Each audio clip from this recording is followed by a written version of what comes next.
వార్తలు సమర్పిస్తున్న వారు sun valley high school Bhupalpalli, Kakatiya schools Jammikunta, Raman day and residential campus Madikonda, first class నుండి 10th క్లాస్ వరకు. Jaya Bharathi English medium school Ayyappa Nagar Jammikunta. Shine group of schools nursery to 10th class, day semi residential and residential. Warangal First Real International School, Birla Open Minds, Warangal.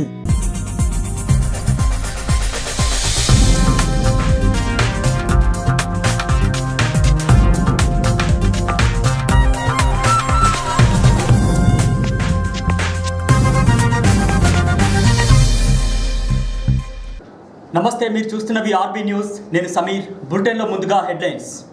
చిన్నారి శ్రీహితపై జరిగిన లైంగిక దాడిని ఖండిస్తూ టేకుమట్ల మండలంలో నిందితుడి దిష్టిబొమ్మను దగ్ధం చేసిన గ్రామస్తులు, యువకులు. రానున్న 24 గంటల్లో భారీ వర్ష సూచన వెల్లడించిన వాతావరణ శాఖ. బీసీలకు చట్టసభల్లో 50% రిజర్వేషన్లు కల్పించాలి. బీసీ సంఘం జాతీయ అధ్యక్షులు కృష్ణయ్య డిమాండ్. రానున్న 24 గంటల్లో రాష్ట్రంలో భారీ వర్ష సూచన ఉందని వాతావరణ శాఖ నిపుణులు తెలిపారు. రుతుపవనాల రాకతో పలుచోట్ల వర్షాలు పడుతున్నాయి. మరో 3 రోజులు భారీ వర్షాలు ఖాయమని వాతావరణ శాఖ అధికారులు చెబుతున్నారు. దీంతో రైతన్నులు సాగుకు సిద్ధమయ్యారు.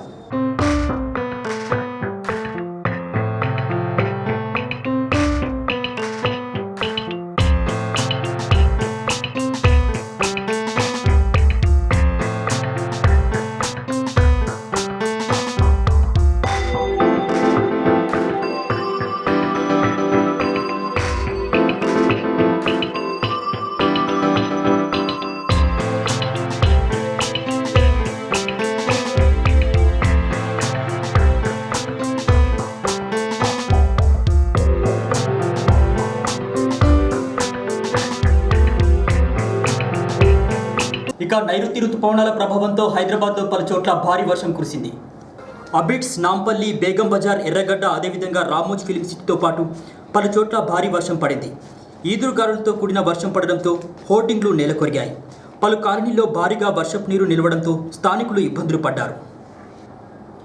ఇటీవల అభంశుభం తెలియని చిన్నారి శ్రీహితపై దారుణానికి పాల్పడ్డ నిందితుడు ప్రవీణ్ను కఠినంగా శిక్షించాలని టేకుమట్ల జెడ్పీటీసీ పులి తిరుపతి రెడ్డి గ్రామ యువకులు డిమాండ్ చేశారు.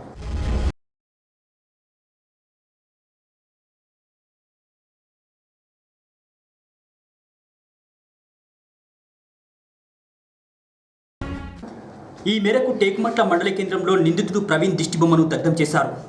మారుతున్న పరిస్థితులకు అనుగుణంగా చట్ట సవరణ చేసి ఇటువంటి నిందితుడిని కఠినంగా శిక్షించాలని డిమాండ్ చేశారు. మండలంలో యువకుల ఆధ్వర్యంలో ప్రవీణ్ దిష్టిబొమ్మను దహనం చేయడం జరిగింది. అంటే 5 రోజుల క్రితం హన్మకొండలో ఒక ఫ్యామిలీ ఒక స్లాబ్ పైన నిద్రిస్తుండగా ఒక ప్రవీణ్ అనే వ్యక్తి 9 నెలల చిన్నారిని ఎత్తుకొని పోయి అఘాయిత్యం చేసి చంపినటువంటి దుర్మార్గుణ్ణి శిక్షించకుండా, అంటే కఠినమైనటువంటి ఈ చట్టాలు లేకపోవడం వలన చట్టం కూడా పోలీసు కూడా ఏం చేయలేక అతను తీసుకుపోయి జైల్లో పెట్టాలనేటువంటి ప్రయత్నంలో ఉన్నటువంటి సర్కారుకు కానీ ఈరోజు ఇప్పుడున్నటువంటి ప్రభుత్వానికి కూడా మేము విజ్ఞప్తి చేస్తూ ఉన్నాం.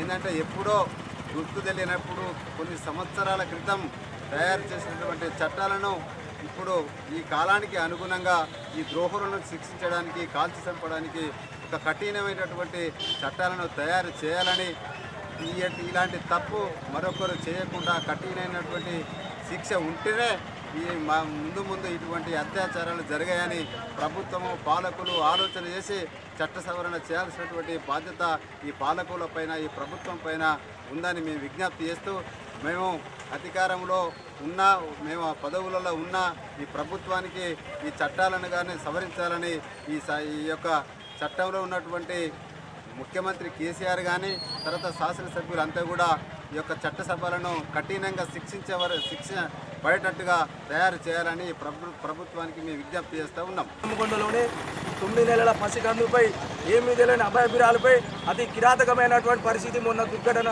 సంభవించడం జరిగింది. కిరాతకుడు 23 ఏళ్ల కుర్రోడు ప్రవీణ్ అనే వ్యక్తి లైంగిక దాడికి పాల్పడి అమ్మాయిని చంపబడడం జరిగింది. పసి పాప ఏమీ తెలియని అభయబిరాలు ఇప్పటి వరకు కూడా ఎలాంటి స్పందన లేదు. దయచేసి మహిళలకు ఎంత రక్షణ ఉన్నదో కూడా ఈ రోజున పసి పాపలకు కూడా కేసీఆర్ గారు అయినా నరేంద్ర మోదీ గారు అయినా కూడా వారికి ఎంతో వరకు కూడా రక్షణ కల్పించాలి. బీసీలకు చట్టసభల్లో 50% రిజర్వేషన్లు కల్పించాలని బీసీ సంఘం జాతీయ అధ్యక్షులు కృష్ణయ్య డిమాండ్ చేశారు. ఈ మేరకు హైదరాబాద్లోని బషీర్బాగ్ ప్రెస్ క్లబ్లో 28 బీసీ కుల సంఘాలకు సంబంధించి రౌండ్ టేబుల్ సమావేశం జరగగా వారు ముఖ్య అతిథిగా హాజరయ్యారు. ఎత్తుగడలతోటి మనం కార్యసాధన ఉండాలి.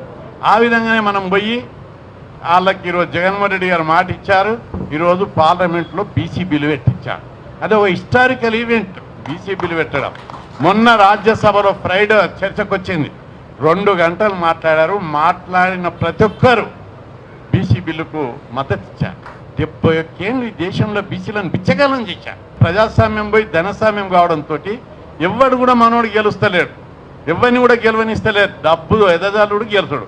బీసీల సీట్లు బీసీ ఎస్సీ ఎస్టీలకు ఎట్లయితే సీట్లు కేటాయించారో బీసీలకు కూడా అట్లాగే కేటాయిస్తేనే మన వాళ్ళు రాజకీయాలలో రాణిస్తారు వస్తారనే ఉద్దేశంతో బిల్లు పెట్టాలని కోరుతున్నాం. పార్లమెంటులో పెట్టిన బీసీ బిల్లుకు ఈ దేశంలో ఉన్న 37 రాజకీయ పార్టీలు మద్దతు ఇవ్వాలని 112 బీసీ కుల సంఘాలు ఈరోజు బీసీ బిల్లు పాస్ అయితే తప్పనిసరిగా మన వాళ్ళందరూ అన్ని రాజకీయ పార్టీలు ముక్త కంఠంతో మద్దతు ఇవ్వాలి. మద్దతు ఇవ్వకపోతే రాష్ట్రాలను బంద్ జరుపుతాం. జూలై 7న మాదిగ రిజర్వేషన్ పోరాట సమితి మహాసభకు సంబంధించి టేకుమట్ల మండల కేంద్రంలో ఎంఆర్పీఎస్ రాష్ట్ర ఉపాధ్యక్షులు కిష్టయ్య కరపత్రాన్ని ఆవిష్కరించారు. ఈ సందర్భంగా చిన్నారి స్నేహితపై జరిగినటువంటి లైంగిక దాడిని వారు ఖండించారు. మరి ఇటీవల జరిగినటువంటి వరంగల్ హనుమకొండ నడిబొడ్డులో జరిగినటువంటి సంఘటనను మేము తీవ్రంగా ఖండిస్తున్నాం. ప్రవీణ్ అనే వ్యక్తి ఒక చిన్నారిని చిదిమేసి అతి దారుణంగా చంపేయడం జరిగింది. అతనిని జైల్లో పెట్టి ఆయనకు సపర్యాలు చేయటం కాదు, వెంటనే ఆయనను ఉరి తీయాలని పోలీస్ చట్టం అనుకూలంగా మలచి ఆయనను వెంటనే ఉరి తీసి చంపేయాలని మేము దండోర తరపున ఆ విషయాన్ని తీవ్రంగా ఖండిస్తున్నాం. అదేవిధంగా మా దండోర తరపున ఈరోజు రాష్ట్ర ప్రభుత్వం కొత్తగా ఎన్నిక కాబడినది. గతంలో కూడా కేసీఆర్ గారికి మా ఎంఆర్పిఎస్ టీఎస్ తరపున మేము ఎన్నోసార్లు విజ్ఞప్తులు చేసినాం. దానికి మా మాదిగలలో డప్పు చెప్పుకు 2000 పింఛన్ ఇవ్వాలని, అలాగే అర్హులైన మాదిగలకు డబుల్ బెడ్రూము ఇవ్వాలని, అలాగే 3 ఎకరాల భూమిని కూడా కేటాయించాలని చెప్పి పలుమార్లు విజ్ఞప్తి చేయడం జరిగింది. మళ్ళీ కొత్తగా కేసీఆర్ గారు ముఖ్యమంత్రి అయినటువంటి ఈ సందర్భంగా మేము కేసీఆర్ గారిని కోరుతా ఉన్నాం. బీసీ కులాలతో సమానంగా మా ఎస్సీ కులాలను కూడా ఎస్సీ కులంలో ఉన్నటువంటి డప్పు చెప్పు డప్పులు కొట్టే వారికి చెప్పు కుట్టేటువంటి మాదిగలకు అర్హులైన మాదిగలందరికీ 2000 పింఛన్ ఇవ్వాలని చెప్పి మేము ఈ రాష్ట్ర ప్రభుత్వానికి విజ్ఞప్తి చేస్తూ ఉన్నాం. అదేవిధంగా వచ్చే నెల జూలై 7వ తారీఖు నాడు ఎంఆర్పిఎస్ పుట్టుక ఎంఆర్పిఎస్ పుట్టిన దినం జూలై 7వ తారీఖు నాడు అక్కడ ఇందిరా పార్కులో బహిరంగ సభను మేము నిర్వహిస్తున్నాం. దానికి గాను ఈ మండలంలో ఉన్నటువంటి మాదిగలంతా అధిక సంఖ్యలో తరలి రావాలని కోరుతూ ఈ సందర్భంగా మేము తెలియపరుస్తూ ఉన్నాం. కేంద్ర మంత్రి స్మృతి ఇరానీ తన మానవత్వాన్ని చాటుకున్నారు. యూపీలోని అమేథీకి వెళ్తున్న ఆమె రోడ్డు ప్రమాదంలో ఓ మహిళ గాయపడ్డాన్ని గుర్తించి తన కాన్వాయ్ని ఆపారు. గాయపడ్డ మహిళను ఆసుపత్రిలో చేర్పించి మెరుగైన వైద్యం అందించాలని వైద్యులకు సూచించారు.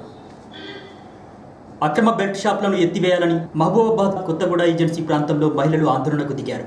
జనావాసాల్లో ఉన్న బెల్ట్ షాపులపై దాడులు చేసి నడి రోడ్డుపైన మద్యం బాటిళ్లను ధ్వంసం చేశారు.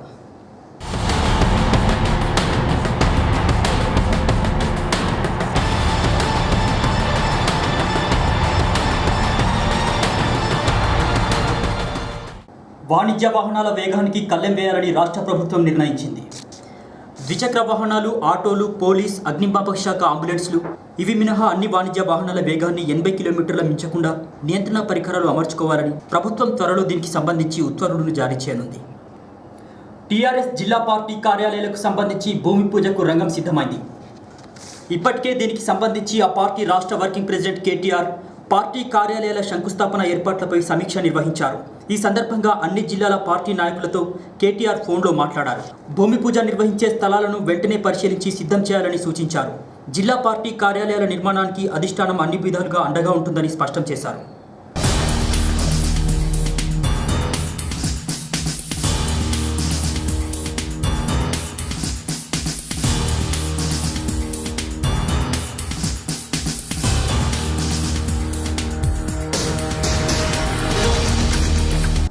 సుప్రీంకోర్టులో న్యాయమూర్తుల సంఖ్య పెంచి హైకోర్టు జడ్జిల పదవి విరమణ వయసును 65 ఏళ్లకు పెంచాలని భారత న్యాయమూర్తి సిజే రంజన్ ప్రధాని నరేంద్ర మోడీని కోరారు.